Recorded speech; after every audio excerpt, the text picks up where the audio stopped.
Türkiye Cumhuriyeti Bişkek Büyükelçiliği Kültür Kulübü ve Bişkek Kültür ve Tanıtma Müşavirliği tarafından Alıkul Osmanov Kırgız Milli Kütüphanesi Kırgızistan Türkiye Cengiz Aytmatov Kültür Merkezi'nde doçent doktor Nirgül Bengiç'in Türk keçe sanatının emanetçileri ve miras keçe sergisi gerçekleştirildi.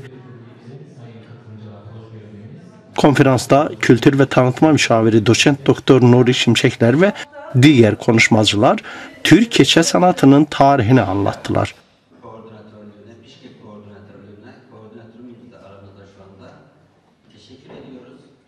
Kırgızistan'a geldiğim için son derece mutluyum. Öncelikle onu söylemek istiyorum. Ata yurdumuz. Ben doçent doktor Nurgül Begiç.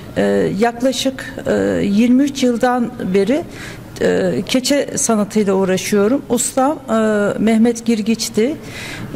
Yüksek lisans tezim ve doktora tezim tamamen keçe ile alakalı.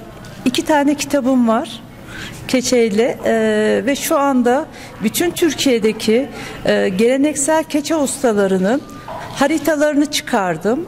Hepsini kayıt altına aldım.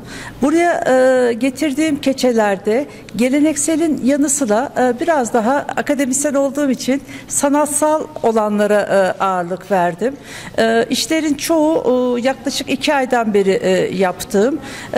Buradaki işlerde tabii ki Kırgızistan, Bişkek'te keçeciliğin ana vatanı ama biz de ana vatanın bir parçası olarak biz de biraz daha bende danteller, ipekler ve keten, ona benzer de farklı kumaşlarla koleksiyonumu oluşturdum. Bu sanatınızı sizden sonra devam ettirecek kişi var mı? Tabii ki var.